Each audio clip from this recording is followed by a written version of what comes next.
Awas, hati-hati, ada sindiran dalam Al-Quran yang halus tapi dalam.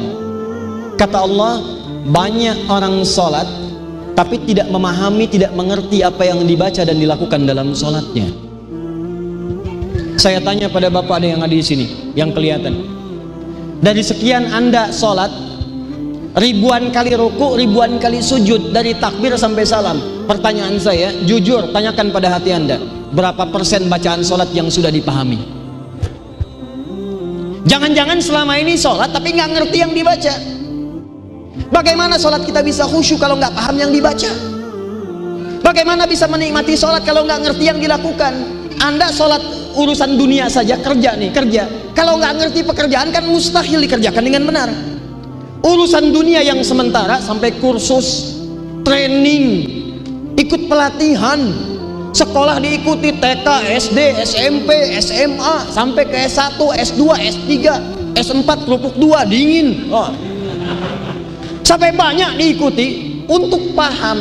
Kenapa sholat yang kita kerjakan tiap hari sampai sekarang ada yang belum dipahami?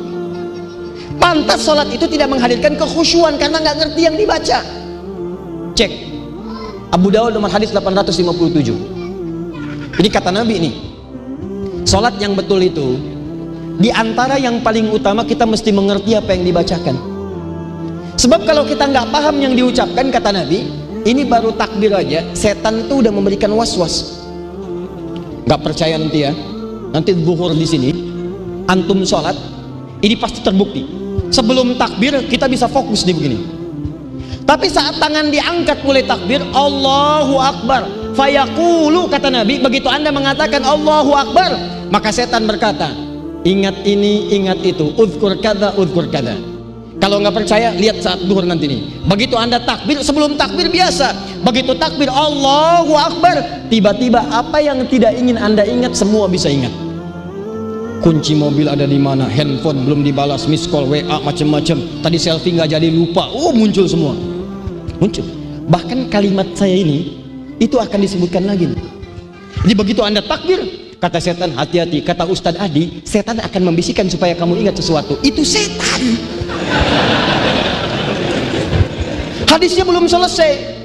Lihat ujung hadisnya, hatta la yash'ural musalli kam rak'atan yusalli. Sampai-sampai nanti, kata Nabi, kalau Nabi katakan itu pasti terjadi. Kata Nabi, nanti ada orang sholat tidak sadar berapa rakaat sedang menunaikan sholatnya.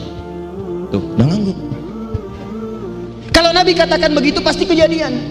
Bahkan ada orang sholat nggak sadar dia sedang sholat berapa rakaat.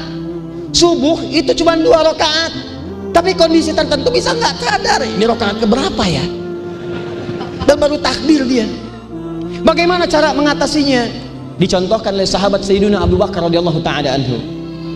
Abu Bakar itu kalau takbir saja, baca teman-teman, di antara cerita-cerita orang-orang soleh, sahabat-sahabat Nabi, ada kitab itu bagus, karangan Mbah Hashim, Syekh Hashim Muhammad Hashim Al-Ash'ari. Beliau menulis 19 kitab.